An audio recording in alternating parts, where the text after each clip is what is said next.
Salut tout le monde, donc aujourd'hui on va faire un tuto, je vais vous apprendre à faire un hillside speed check.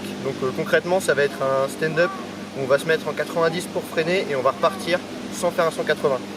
Je vais tout de suite vous expliquer comment je fais et à tout de suite pour les explications. Donc maintenant on passe aux explications. Ce qui va changer du hillside 180, ça va être que cette fois on va pas envoyer les épaules, les hanches, on va pas faire un grand mouvement pour partir en 180.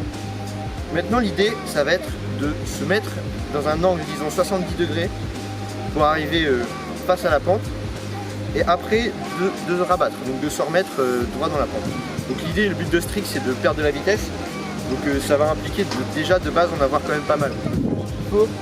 C'est un trick qui demande quand même pas mal de vitesse, donc on va prendre de la vitesse. Pour le placement des pieds, j'ai rien de bien impressionnant à vous dire, seulement c'est vous qui le sentez. Moi j'aime bien, quand je suis en position pour prendre de la vitesse, j'ai mes pieds un peu rapprochés comme ça. Donc mes stand-up, je vais les faire avec cet écartement là. Donc après les pieds, j'ai envie de dire, c'est comme vous le sentez, c'est vraiment là où vous le sentez. Donc ensuite, le conseil que je peux vous donner, c'est que quand vous êtes dans la pente, l'idée, ça va pas être d'envoyer les épaules, les hanches, histoire de partir.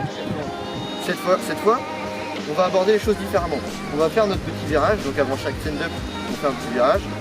Et au moment on est censé envoyer notre 180, l'idée ça va être de tendre sa jambe arrière, donc comme ça, pour venir pour que la board vienne se mettre à peu près un angle comme ça, donc disons que la pente est par là, pour pouvoir déraper comme ça.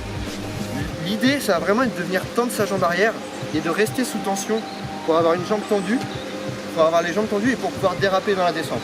Et après, pour rabattre le trick, l'idée ça va être simplement enlever la tension de la jambe arrière, histoire que la board vienne se remettre d'elle-même. Donc en gros le mouvement ça va être, on est dans la descente, on tend notre jambe, donc on reste sous tension comme ça. Il faut avoir les genoux, il faut être quand même bien flex sur les genoux pour pouvoir l'envoyer et le rabattre après.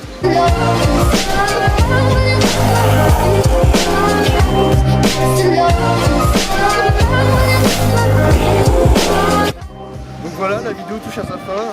Je voulais aussi dire que ce que j'ai dit dans cette vidéo là, c'est des conseils qui engagent que moi, c'est ma façon de faire et c'est absolument pas une généralité. Je dis ça pour vous aider, c'est pour vous donner des conseils. Après si ça marche pas pour vous, voilà, j'en suis désolé. L'important ça va être de s'entraîner, il faut surtout s'entraîner et il faut prendre de la vitesse et pas avoir peur. Je sais que c'est difficile mais il faut vraiment aborder la vitesse pour pouvoir ensuite progresser. Une chose importante quand on prend de la vitesse, il ne faut pas oublier de se protéger. Donc avec un casque, pas forcément intégral mais c'est mieux, un casque intégral, des gants et puis des genouillères, c'est le minimum. Et n'oubliez pas de laisser un commentaire si vous avez des questions, abonnez-vous à notre chaîne, allez nous rejoindre sur Facebook parce que c'est important. Il y a beaucoup de contenu sur notre Facebook, notre YouTube n'est pas très actif mais sur Facebook. On met une vidéo, une photo, quelque chose par session. Et puis on est plus joignable sur Facebook, il faut dire ce qui est, donc rejoignez-nous sur Facebook. Et puis voilà.